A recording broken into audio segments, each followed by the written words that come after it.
Assalamualaikum warahmatullahi wabarakatuh. Alhamdulillah, alhamdulillahilladzi ja'ala syahr Ramadan sayyidal syuhur. Wassalatu wassalamu ala sayyidina Muhammadin badril budur wa ala alihi wa sahbihi wa man tabi'ahum bi ihsanin ala sabilin nur. Amma ba'du. Subhanaka la ilma lana illa ma 'allamtana innaka antal alimul hakim. Rabbi ishrah li sadri wa yassir li amri wahlul 'uqdatam min lisani yafqahu qawli wa saddid lisani wahdi qalbi bi haqqi sayyidina Muhammadin sallallahu alaihi wa alihi wa baraka wasallam. Wa baraka Allah subhanahu wa ta'ala fil Qur'anil Karim wa huwa asdaqul qailin. A'udzu billahi minasyaitonir rajim. Bismillahirrahmanirrahim. Ud'uni astajib lakum. Shadaqallahu azim wa sadaqa rasul karim. Alhamdulillah, puji syukur kehadirat Allah, salawat salam senantiasa tercurahkan kepada junjungan mulia Nabi tercinta Nabi Yuna Muhammad sallallahu alaihi wa alihi wa wasallam beserta seluruh keluarga beliau, sahabat beliau dan umat beliau yang senantiasa melaksanakan ajaran beliau hingga akhir masa nanti.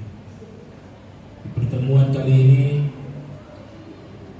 akan membahas sesuai dengan tema yang diberikan, yaitu sebab-sebab yang menghalangi diijabahnya doa. Allah Ta'ala berfirman, Ud'uni astajib lakum. Berdoalah padaku, niscaya aku akan menjawab doa kalian. Di dalam kaidah ilmu nahwu disebut dengan jawabu syart, satu keniscayaan. Artinya setiap hamba yang berdoa hakikatnya pasti Allah terima doanya. Sebab itulah Allah Ta'ala menjawab Ud'uni, jawabannya setelahnya astajib lakum. Berdoalah padaku, pasti aku akan menjawab doa kalian. Begitu juga di ayat yang lain Allah Subhanahu wa ta'ala berfirman, wa idza sa'alaka 'ibadi 'anni fa inni qarib. Wa idza sa'alaka 'ibadi 'anni fa inni qarib ujibu da'watad da'i idza da'ani. Apabila hamba-hambaku bertanya kepadamu, wahai Rasulullah, tentang aku, maka sesungguhnya aku ini dekat dengan hambaku dan aku akan mengijabah seluruh doa yang mereka doakan padaku. Dua ayat ini sebagai bukti bahwa seluruh doa yang kita panjatkan, yang kita munajatkan kepada Allah, hakikatnya diterima oleh Allah Subhanahu wa ta'ala. Terlebih lagi di bulan suci Ramadan yang memang diberikan waktu mustajab. Ada satu waktu yang diijabah oleh Allah Ta'ala secara khusus, yakni menjelang berbuka puasa. Sebagaimana hadis yang diriwayatkan oleh Al-Imam Tirmidzi yang lahir tahun 209 Hijriah, wafat 279 Hijriah, di dalam sunannya Rasulullah sallallahu alaihi wa alihi wasallam bersabda, "Thalathun la turaddu da'watuhum al-imamul 'adil was-shaim hina yuftir wa da'watul mazlum." Tiga golongan yang doa mereka tidak ditolak oleh Allah. Yang pertama, doa pemimpin yang adil. Yang kedua, doa orang yang berpuasa menjelang dia berbuka puasa. Dan yang ketiga, doa orang yang dizalimi. Berangkat dari hadis ini menunjukkan bahwa bulan suci Ramadan termasuk bulan yang dimana Allah Ta'ala ijabah doa kita secara khusus. Sebab itu ulama-ulama kita terdahulu mengajarkan doa kepada kita. Doa yang sangat populer yang kita selalu bacakan menjelang berbuka puasa, yaitu Allahumma laka sumtu wa bika amantu wa ala rizkika aftartu birahmatika ya arhamar rahimin. Begitu juga doa atau ekspresi rasa terima kasih dan syukur menjelang berbuka puasa yang ditunjukkan oleh Nabi kita Muhammad sallallahu alaihi wasallam di dalam riwayat Al-Imam Abu Daud yang lahir 202 Hijriah wafat 275 Hijriah. Di dalam sunannya Nabi menyatakan dhahaba dhammu wabtala'at al-uruq wa thabata al-ajru insyaallah. Dipadukan dua riwayat ini, dua doa ini ketika menjelang berbuka puasa. Sebab waktu itu, waktu seorang yang lagi berbuka puasa itu salah satu waktu yang paling mustajab. Doa kita diterima oleh Allah Subhanahu wa taala. Akan tetapi doa kita yang kita anggap tidak pernah didengar oleh Allah, yang kadang-kadang kita menganggap Allah tidak ijabah doa kita, padahal ayat sudah menyatakan pasti doa itu Allah terima. Itu sebenarnya ada yang menghalangi doa kita. Para ulama mengistilahkan dengan mawani wa awarid, rintangan-rintangan dan penghalang-penghalang doa. Nah, di sini salah satu tokoh ulama besar bernama Al-Imam Al-Haddad di dalam kitabnya An-Nafais Al-Uluwiyah fil Masail Sufiyah, beliau menyebutkan man la yustajabu lahu limawani' wa awarid qad ta'arrada lahu fa min dzalika aklul haram wa lubsuh. Siapa yang doanya tidak diijabah oleh Allah, sebenarnya itu adalah sebabnya ada penghalang-penghalang yang menghalangi doanya. Dan penghalang yang merintangi doanya itu di antaranya yang pertama kata beliau aklul haram wa lubsuh, memakan makanan yang haram dan menggunakan pakaian yang haram.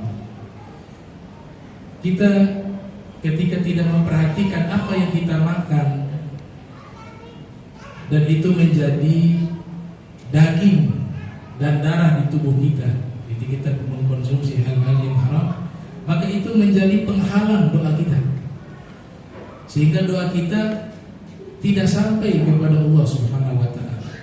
Sebagaimana hadis yang diriwayatkan oleh Imam Muslim ketika Nabi kita Muhammad sallallahu alaihi wasallam, beliau menceritakan thumma dzakara ar-rajul yutiru safar ash'atha akbara yamuddu yadayhi ila as-sama' faqala ya rabbi wa mat'amuhu haramun wa mashrabuhu haramun wa malbasuhu haramun wa ghudhiya bil harami fa anna yustajabu lidzalika. Nabi ceritakan ada seorang musafir melakukan perjalanan yang sangat jauh hingga rambutnya berdebu dan pakaiannya kotor. Itu perumpamaan perjalanan jauh. Kenapa Nabi sebutkan musafir? Sebab da'watul musafir mustajabah. Doanya musafir, orang yang melakukan perjalanan jauh itu mustajab.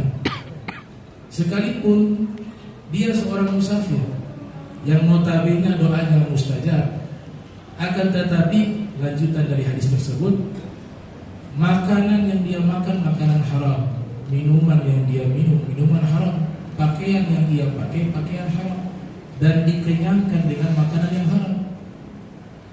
Lantas bagaimana mungkin doanya diijabah, kata Nabi Muhammad SAW. Ini sebagai penghalang doa. Sekalipun dia mengatakan ya Rabb, wahai Allah, wahai Tuhanku, dia memohon kepada Allah dalam keadaan musafir, tapi makanan yang haram, minumannya haram, pakaiannya haram, maka doanya tidak diijabah oleh Allah Subhanahu wa taala. Kemudian yang kedua, kata Imam Al-Haddad, yaitu li israrin ala zulmil ibad. Dia masih senantiasa menzalimi hamba-hamba Allah. Orang-orang yang zalim, doanya tidak akan diterima oleh Allah Subhanahu wa taala, karena dia menjadi penghalang doa. Bahkan di dalam riwayat Al-Imam At-Tabrani di dalam Mu'jamul Awsat yang lahir tahun 260 Hijriah, wafat 360 Hijriah, beliau meriwayatkan satu hadis bahwa kezaliman itu menjadi kegelapan di hari kiamat. Orang-orang zalim menjadi gelap. Kata Nabi, ittaqu zulma fa inna zulma zulumatun yaumal qiyamah. Hati-hati dengan kezaliman. Perbuatan zalim menjadi kegelapan-kegelapan di hari kiamat. Dan juga kezaliman menghalangi doa kita. Selama kita masih menzalimi seseorang, maka selama itu pula doa kita tidak didengar oleh Allah Subhanahu wa taala. Dan yang ketiga, kata Imam Al-Haddad, yaitu dia memutus silaturahmi. Ai qati'an li arhamihi musyahidan li ba'di ikhwanihi muslimin wa hajiran lahum bi ghairi haqqin. Dia memutus silaturahmi dengan keluarganya, dengan kerabatnya, dan dia masih memiliki permusuhan dengan orang lain, dan dia menjauhi saudaranya yang muslim tanpa hak. Kalau demikian seseorang keadaannya, maka selama itu pula doanya tidak didengar oleh Allah Subhanahu wa taala. Terkecuali dia kembali menyambung silaturahmi. Dia berikan maaf kalau jika orang itu punya salah. Dia hilangkan kebencian dalam hatinya kepada seseorang. Bighairi hak. Ada keterangan tambahan, tanpa hak. Artinya ada juga orang yang membuat jarak dengan orang lain, karena kalau dia dekat, mudaratnya lebih besar. Itu bukan putus silaturahmi. Atau dia dekat dengan orang tersebut, justru dia menjadi tidak baik keadaannya. Itu bukan putus silaturahmi, itu menjaga jarak. Dan itu perintah Nabi kita Muhammad SAW. Tapi kalau orang ini baik dan kita dengan sengaja memutus silaturahmi, maka doa kita itu tidak akan didengar oleh Allah Subhanahu wa taala. Sebab ijabah dari doa kita, Allah mengijabah doa kita, itu bagian dari kasih sayang Allah. Nah, orang yang putus silaturahmi, dia tidak akan mendapatkan kasih sayang Allah. Sebagaimana hadis yang diriwayatkan oleh Imam Al-Baihaqi di dalam kitab Sunanul Kubra, Nabi bersabda, inna rahmata la tanzilu ala qaumin wa fihim qati'ur rahim. Sesungguhnya rahmat Allah tidak akan pernah turun kepada satu kaum yang di dalamnya ada seseorang yang memutus silaturahmi.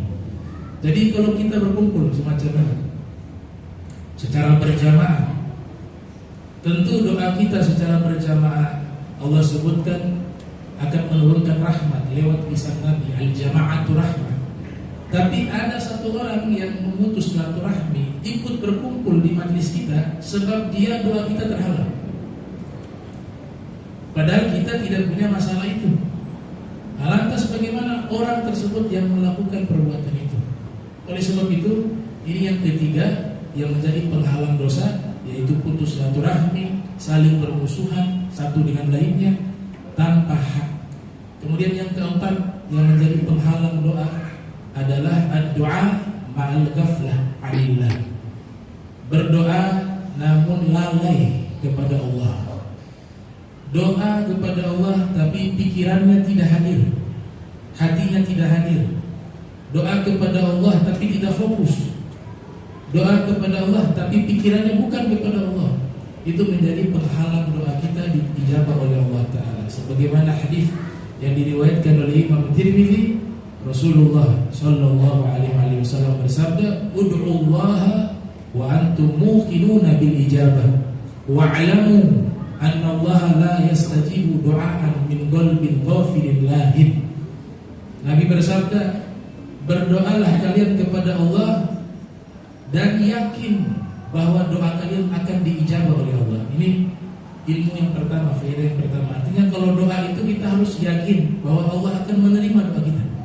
Sebagaimana ungkapan salah satu ulama di dalam kitab Ibriti mengatakan, idil fata hasba i'tiqadihi rufi' wa kullu man lam ya'taqid lam yantafi'. Siapa yang mengamalkan satu amalan termasuk berdoa, jika tidak didasari dengan keyakinan, maka hal itu tidak akan memberikan manfaat. Jadi harus yakin semua doa yang kita panjatkan kepada Allah, Allah Ta'ala akan mengijabah doa kita. Dan yakin Allah mampu mewujudkan doa kita. Walaupun hitungan kita itu tidak mungkin, tapi untuk hitungan Allah tidak ada yang tidak mungkin. Innama amruhu idza arada syai'an ay yaqula lahu kun fayakun. Masyaallahu kan wa ma lam yasha lam yakun. Apa yang Allah kehendaki pasti terjadi. Jika Allah tidak berkehendak, tidak akan terjadi. Nah, ini 4 penghalang yang disebutkan oleh Al-Imamul Haddad yang menghalangi doa kita diijabah oleh Allah Subhanahu wa taala. Terakhir saya tambahkan, ada satu juga yang menjadi sebab doa kita diijabah. Apa itu? Yaitu orang yang memiliki hati yang bersih dan hati yang penuh dengan rahmat, kasih sayang kepada makhluk-makhluk Allah. Orang yang hatinya sudah bersih dan hatinya dipenuhi dengan kasih sayang kepada makhluk-makhluk Allah, kepada hamba-hamba Allah, sekali dia berdoa, Allah ijabah. Itu di dalam hadis disebutkan, lau aqsama 'ala Allah la abarrah. Nabi katakan orang semacam ini yang hatinya bersih, yang hatinya penuh dengan rahmat, peduli dengan sesama, senang berbagi, senang menolong orang, senang berbuat baik. Ini orang ini hati-hati. Sekali dia berucap, walaupun bukan dalam bentuk doa, bisa Allah ijabah. Apalagi dia berdoa. Dalilnya adalah hadis yang disebut sebagai hadis mata rantai awaliyah birahmah. Nabi bersabda, ar-rahimuna yarhamu ar-rahman irhamu man fil ard yarhamkum man fis sama. Orang-orang yang hatinya penuh dengan kasih sayang, mereka dirahmati oleh Allah, disayangi oleh Allah. Sayangilah seluruh makhluk yang ada di bumi, niscaya yang di langit akan menyayangi kalian. Jika seorang hamba telah dicintai dan disayangi oleh Allah, maka semua permintaannya pasti diberikan oleh Allah Subhanahu wa taala. Mudah-mudahan ini ceramah yang singkat bisa memberikan manfaat dan kita bisa mengamalkan dan menghilangkan penghalang-penghalang yang menghalangi doa kita kepada Allah Subhanahu wa taala. Walaupun